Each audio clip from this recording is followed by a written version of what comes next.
आइए दोस्तों चर्चा करते हैं, आदिवासी दिक्कू वाले चैप्टर को आगे बढ़ाते हैं। वन कानून और उसके प्रभाव। जब अंग्रेजों ने वनों को अपनी संपत्ति, राज्य की संपत्ति अंग्रेजी सरकार के अधीन घोषित कर दिया, तब आदिवासियों के जीवन पर क्या प्रभाव पड़ा। पहले हमने देखा कि आदिवासी मुखियाओं का क्या हुआ।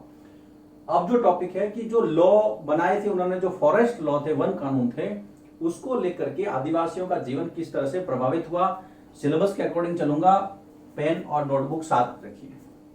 सबसे पहली चीज तो अंग्रेजों ने जो जंगल थे उनको राज्य की संपत्ति, सरकारी संपत्ति घोषित कर दिया। सबसे इंपॉर्टेंट बात, शुरुआत यहीं से होता है झगड़ा। अंग्रेजों ने क्या किया, अंग्रेजों ने जो जंगल थे या जो वन क्षेत्र था, जंगल या जंगलों में लिख सकते हैं, अंग्रेजों ने जंगल को राज्य मतलब सरकार, अंग्रेजी सरकार, राज्य की संपत्ति घोषित किया। कहा कि भाई ये सरकार की प्रॉपर्टी है, आपको इसके अंदर जाने की अनुमति नहीं है, अगर जाएंगे तो हमारी परमिशन लेंगे। बताइए, जो जंगल आदिवासियों का घर था, उनके घर से उनको बेदखल किया जा रहा था, तो अंग्रेजों ने सबसे पहले जंगल को क्या किया, सरकार की संपत्ति घोषित कर दिया। कुछ जंगलों को उन्होंने आरक्षित क्षेत्र, रिजर्व रीजन घोषित कर दिया। कुछ जंगलों को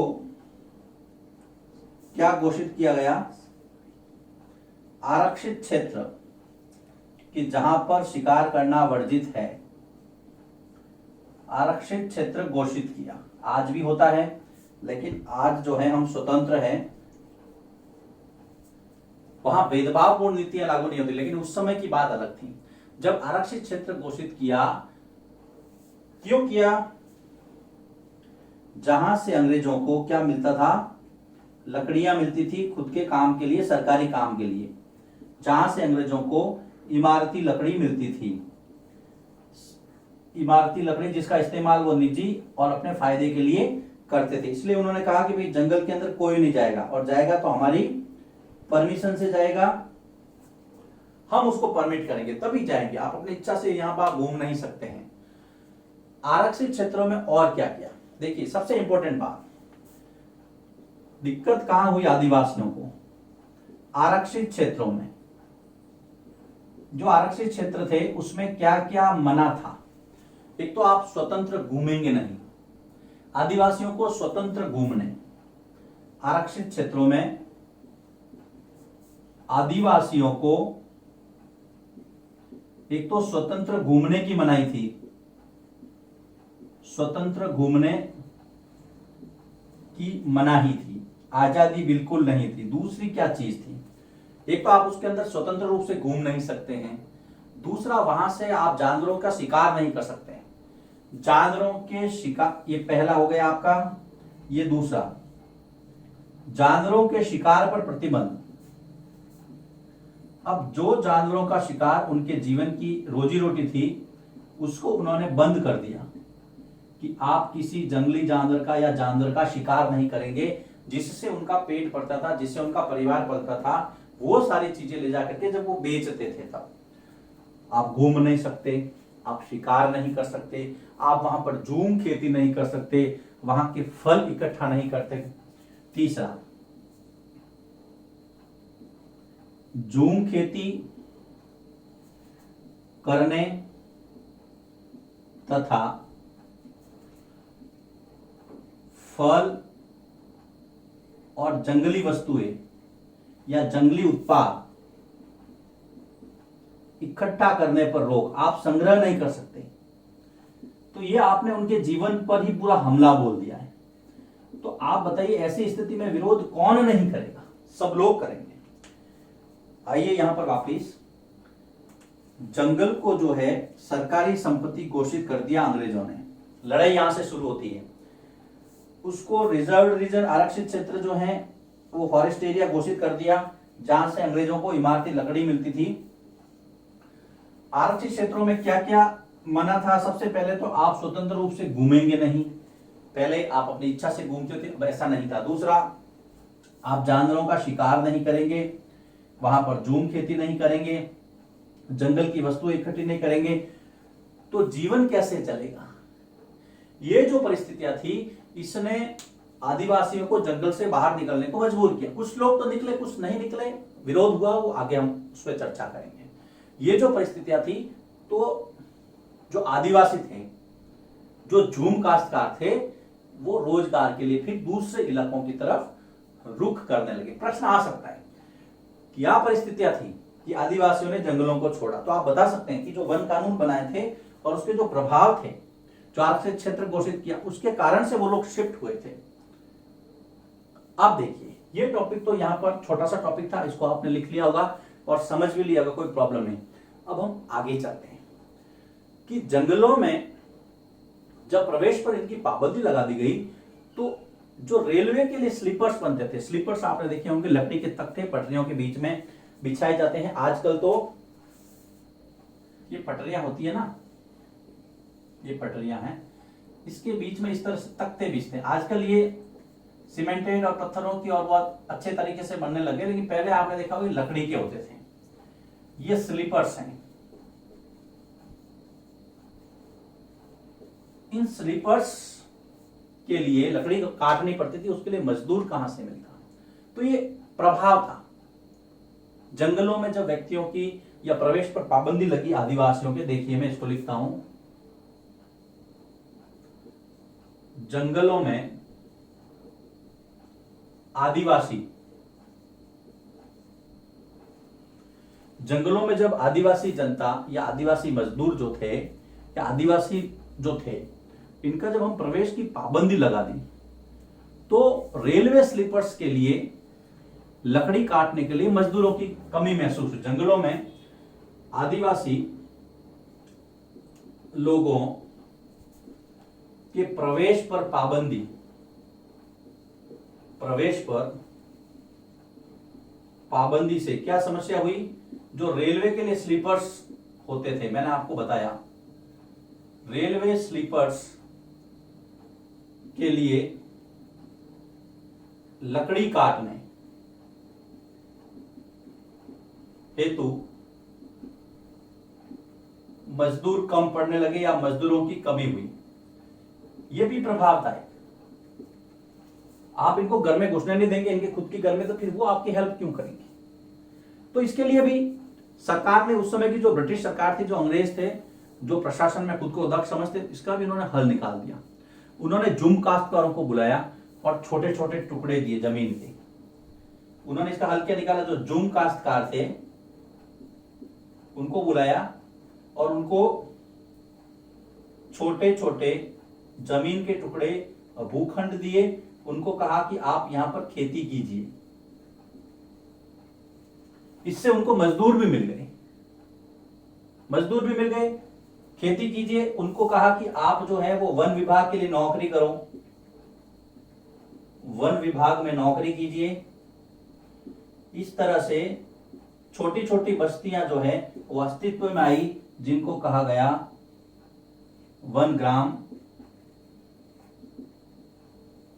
इस तरह से छोटे छोटे वन ग्राम या वन गांव या वन बस्तियां अस्तित्व में आई।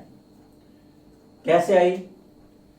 अंग्रेजों ने जो झूम काश्तकार थे उनको पकड़ा, उनको कहा कि आपको हम छोटे छोटे भूखंड दे रहे हैं, आप उस पर खेती कीजिए, आप वन विभाग की नौकरी कीजिए, हमारी जंगलों की देखरेख कीजिए, हम आपको पैसे देंगे, मंथली सैलरी देंगे। तो धीरे धीरे इस तरह से काफी लोग एक जगह बस गए और यहां से जो है जंगलों में आदिवासियों के वन ग्राम विकसित हुए, वन ग्राम बसे। छोटे से टॉपिक थे। वन कानून, किस तरह से उन्होंने आरक्षित क्षेत्र घोषित किया, क्या प्रभाव पड़ा आदिवासियों के ऊपर। रेलवे का जो स्लीपर्स वाला जो कंसेप्ट है, मजदूरों की कमी आई, लेकिन उसका भी अंग्रेजों ने हल निकाल दिया। झूम काश्तकारों को उन्होंने एक जगह बसाया, उनको कहा खेती करो, नौकरी करो वन विभाग की, और उसके बाद में वन ग्राम बसे। इसको लिखिए आप। फिर हम इसी टॉपिक को आगे बढ़ाते हैं कि ये जो कंडीशन थी, उसके बाद में क्या कोई संघर्ष हुआ तो कैसे हुआ, किसने संघर्ष किया। लिखिए आप। अब बारी आती है उस टॉपिक की जहां सीधा संघर्ष था। आदिवासी अपना जो वजूद है वो खोते हुए देख रहे थे कि हम लोग कहां थे, क्या थे और क्या हो गए। अब उस सत्ता से संघर्ष था जिस सत्ता ने पूरे भारत को लगभग अपने कब्जे में ले लिया था। तो देखिए किस तरह से संघर्ष हुआ। विद्रोह कुछ जो आपके सिलेबस में दिए गए हैं, पहले हम उसकी लिस्ट बना देंगे, उससे संबंधित छोटी छोटी बातें वो देखेंगे, उसके बाद में जो तथ्य हैं उनको देखेंगे। तो शुरुआत जो हम करते हैं वो हम करते हैं मित्रों कोल विद्रोह से। देखिए ये सारे विद्रोह उन क्षेत्रों में थे जहां पे आदिवासी बहुत बड़ी संख्या में रहते थे, और ये सारे जो इलाके थे वो या तो थे मध्य भारत में, या मध्य भारत से जो लगते इलाके थे, आधुनिक झारखंड, छत्तीसगढ़, ये जो इलाका है, या फिर ज्यादातर जो नॉर्थ ईस्ट के इलाके हैं, लेकिन हम वहां तक नहीं जाएंगे। हम यहाँ पर विद्रोह और कब हुआ जो आपका सिलेबस डिमांड करता है उसके हिसाब से एक दो चीज जो ज्यादा है उसको देख लेंगे। कोल विद्रोह 1831-32 के कालखंड में आदिवासियों द्वारा किया गया। कारण वही था, अंग्रेजी हुकूमत द्वारा उनकी परंपरा पर आघात किया जा रहा था जिसको वो सहन नहीं कर रहे थे। कोल विद्रोह के बाद में हम जो आगे चलते हैं तो ये देखिए मध्य भारत के अंदर जैसे बस्तर विद्रोह था, या फिर संथाल विद्रोह। संथाल विद्रोह, इसके नाम से स्पष्ट है कि संथाल जनजाति इसको लीड कर रही थी। 1855 के आसपास ये विद्रोह पनपा, और इसके जो लीडर थे, जो हीरो कह सकते हैं इनको, इनके नाम आते हैं सिद्धू तथा कान्हा। सिद्धू कान्हा बहुत प्रसिद्ध जोड़ी हैं, आदिवासियों का इन्होंने नेतृत्व किया था, अंग्रेजों को टक्कर दी थी।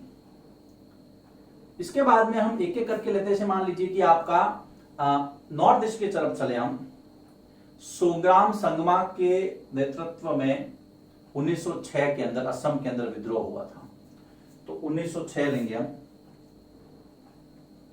असम में सोग्राम संगमा का विद्रोह, बहुत प्रसिद्ध व्यक्तित्व है ये, और समय है 1906। इसकी आप एक सूची बना दीजिएगा जो आपके काम आएगी। उसके बाद में हम चलते हैं मध्य भारत के अंदर बस्तर इलाके में, तो बस्तर विद्रोह।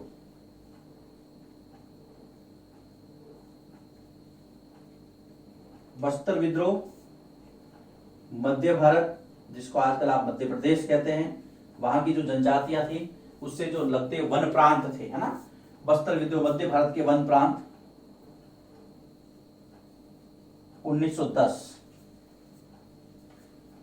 आप इसकी लिस्ट बनाते रहिए, जब लिस्ट बनाएंगे आप तब आपको याद करने में आसानी लगेगी। इसके अलावा 1930 के दशक में मध्य प्रांत में ही वन सत्याग्रह हुआ। वन सत्याग्रह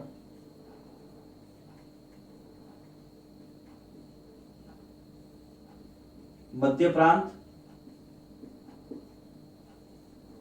1930 का दशक, दशक का मतलब 10 वर्ष होता है। 1930 से लगते जो दशक थे उसके अंदर यहां पर आदिवासियों ने अंग्रेजों के विरुद्ध और जो व्यापारी थे उनके विरुद्ध विद्रोह किया। वन सत्याग्रह के बाद में हम चलते हैं महाराष्ट्र की और जहां पे वर्ली विद्रोह हुआ 1940 के आसपास। यहां पर देखिए वर्ली विद्रोह,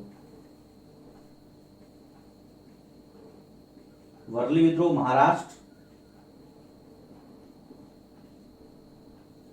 1940। तो ये कुछ विद्रोह हैं, उनका कार्यकाल, उनका कालखंड एक सूची के रूप में हमने आपके सामने पेश करने की कोशिश की है। आप इसको लिस्ट बनाएंगे, याद रखेंगे, हो सकता है इसमें से कोई भी एग्जाम के अंदर अपनी जगह बना ले, और नहीं भी बनाए तो भी नॉलेज के पॉइंट ऑफ व्यू से जरूरी है। अब जो अगला टॉपिक है वो है व्यापार की समस्या। अब आप कहोगे सर व्यापार तो था ही नहीं वहां पर, जब अंग्रेजों ने सारा कुछ लूट लिया था तो व्यापार कैसे था?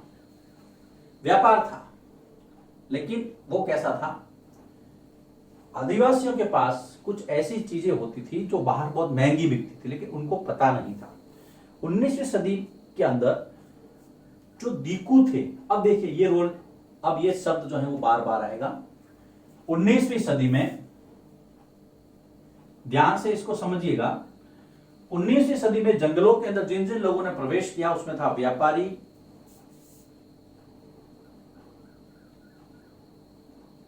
फिर और महाजन, और इसके साथ में कुछ बिचौलिए भी थे जो आदिवासियों के व्यापारियों के बीच में।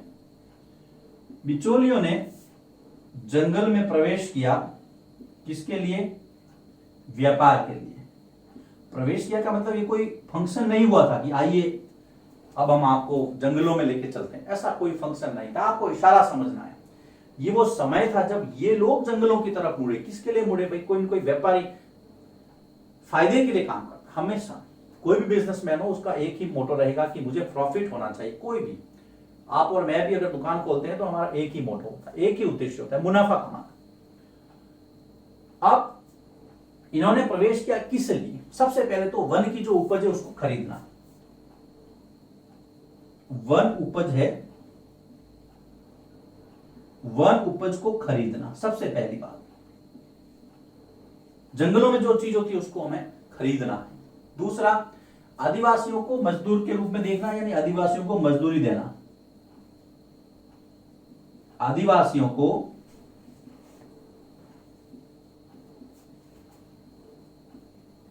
मजदूर रखना, मजदूर के रूप में देखना, क्योंकि उनको मजदूर चाहिए। आदिवासी कम पैसों पे काम करते थे, कभी कभी फ्री में काम कर लेते थे, सिर्फ खाना पीना देते थे। इंपॉर्टेंट बात, उनको नकद कर्जा देना ताकि वो हमेशा दबे रहे। नकद कर्जा देना। कर्जा ऐसी चीज है दोस्तों, एक बार चढ़ जाए और फिर नहीं उतरती है तो आदमी की पीढ़ियां गुलाम बनी रहती हैं। उस समय की स्थिति बड़ी भयंकर थी। ये जो तीनों चीजें थी, इन तीनों चीजों से एक ही चीज आई कि आदिवासियों का शोषण हुआ। ये करने वाले थे दीकू, और दीकू कौन थे? अंग्रेज तो थे ही, और तीन लोग मैंने आपको और बताए, व्यापारी थे, महाजन थे, और आपके जो बिचौलिए थे वो। व्यापारी, महाजन और बिचौलिए ये जंगल में प्रवेश करते हैं। क्यों करते हैं? वन की उपज को खरीदने के लिए, आदिवासियों को मजदूरी के लिए, उनको कर्जा देने के लिए। हमेशा ध्यान रखना, ये कीवर्ड है, इनको ध्यान रखना। इसके लिए एक ही चीज निकल के आई कि शोषण हुआ। किसका शोषण हुआ? आदिवासियों का शोषण हुआ। ये हमने सूची बनाई थी, जो आप लिख लेना अपने नोटबुक में। ये सिद्धू और कान्हा, ये भी याद रखना। अब क्या होता है, ये जब चीजें होती है तो हम एक एग्जाम्पल से इसको समझते हैं। रेशम के कीड़े का व्यापार। उस समय भारतीय रेशम की यूरोप के बाजारों में बड़ी डिमांड थी। बहुत अच्छी गुणवत्ता वाला रेशम होता था। लेकिन रेशम के पीछे की कहानी क्या थी? देखिए, भारतीय रेशम, इंडियन सिल्क, भारतीय रेशम जिसकी यूरोप में बड़ी डिमांड थी, लेकिन वो आता कहां से था? यूरोप में भारी मांग थी भारतीय रेशम की, लेकिन वो आता कैसे था? एक्चुअल में रेशम जो है वो रेशम के कीड़ों से बनता है, और रेशम के जो कीड़े हैं, जिसको आप सिल्क वॉर्म्स कहते हैं, रेशम के कीड़े वो शहतूत के पत्तों पर पाले जाते हैं। और शहतूत जो है,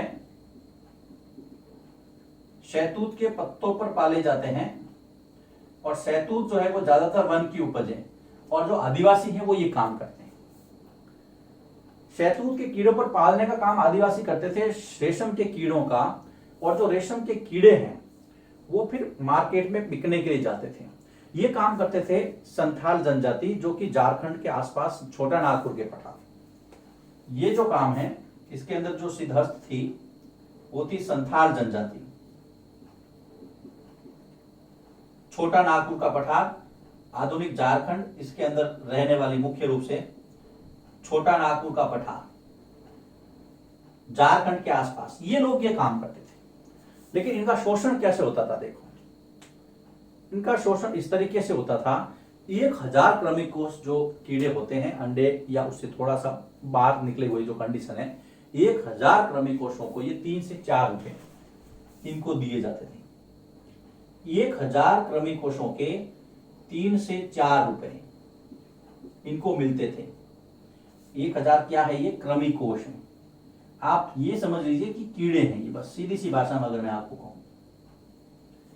1000 कीड़े जब वो देते थे तो उनको 3 से 4 रुपए, लेकिन जब वो वर्तमान पश्चिम बंगाल, आज का जो पश्चिम बंगाल है, उस समय का जो बंगाल है, वहां पर बिकने के लिए जाते थे तो 5 गुना कीमत पर ये बिकते थे। इसमें सबसे ज्यादा फायदा होता था बिचौलियों को। जो 3 रुपए में आदिवासी ने बेचा है वो सीधा सीधा वहां जाकर के 15 से 20 रुपए के बीच में बिकता था। तो शोषण होता था वो आदिवासियों को होता था, फायदा होता था वो व्यापारियों को होता था, बिचौलियों का होता था। इस एग्जाम्पल से आप समझ गए होंगे कि किस तरह से उनका शोषण हो रहा था। लेकिन जब उनको लगा कि यार वास्तव में हमें जो है जंगलों से बेदखल किया जा रहा है, तो उन्होंने फिर काम की तलाश में खुद को जंगलों से बाहर निकालना शुरू किया। और 2 मुख्य उद्योग यहां देखिए, एक तो चाय और एक खनन। चाय तो असम के जो बागान है वहां पर उनको नौकरी मिली, असम के बागान, वहां पर उनको नौकरी मिली। और जो खनन उद्योग है वो कोयला खदानें, कोयले की जो खान है, जो झारखंड के आसपास का जो क्षेत्र है वहां पर, यहां पर इन लोगों को काम की तलाश में ले जाया गया। काम की तलाश में ये गए, लेकिन यहां पर भी जो ठेकेदार हैं वो उनका शोषण करते थे, उनको घर तक नहीं जाने देते थे। कुल मिला के आसमान से टपके और खजूर पर अटके वो वाली स्थिति हो गई थी। यहां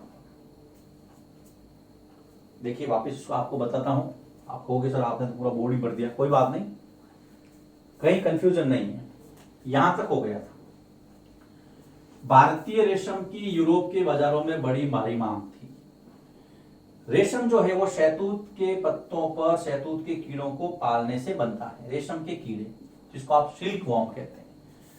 संथाल जनजाति इसके अंदर सिद्धहस्त थी, काम बहुत अच्छा करती थी, जो छोटा नागपुर झारखंड के आसपास के क्षेत्रों में रहती थी। इनको 1000 कीड़ों पर 3 से 4 रुपए दिए जाते थे, लेकिन वही कीड़े 5 गुना कीमत पर बंगाल में वापस बेचे जाते थे। तो इस तरह से जो पैसा मिलता था वो व्यापारी, महाजन या बिचौलिए खा लेते थे। आदिवासियों को बहुत कम पैसा मिलता था, उनका शोषण हो रहा था। जब उनके साथ इस तरह की प्रॉब्लम हो रही थी, उन्होंने कहा भाई अब हम बाहर निकलेंगे। तो उनको काम की तलाश में बाहर गए। तो 2 मुख्य रूप से काम इनका इंतजार कर रहे थे, देखिए, और ठेकेदारों के माध्यम से उनकी भर्ती होती थी। पहला चाय, दूसरा खनन। असम के बागानों में उनको मजदूरी पे रखा गया, कोयला खदानों में उनको मजदूरी पे रखा गया, कोयले की खानों में, जो कि बहुत खतरनाक थी। वहां पे कभी कभी इनकी मृत्यु भी हो जाती थी। तो यहां पर भी इनका शोषण ही हो रहा था। तो इस तरह से ये संघर्ष कहां हुए, किस तरह से ये लोग इनका शोषण करने लगे, और रेशम वाली जो कहानी है कैसे उनका शोषण होता था, इस प्रकार से यहां पर इसको आप लिखिए, नोट्स मेंटेन कीजिए। अब इस चैप्टर का एक वीडियो बाकी रहा है, जिसके अंदर हम मिलेंगे बिरसा मुंडा से, आदिवासियों का मसीहा, सफेद झंडा लेकर के चलने वाला एक महान नेता, जिसने आदिवासियों को जगाया। लिखिए इसको, अगले वीडियो में उस पर बात करेंगे।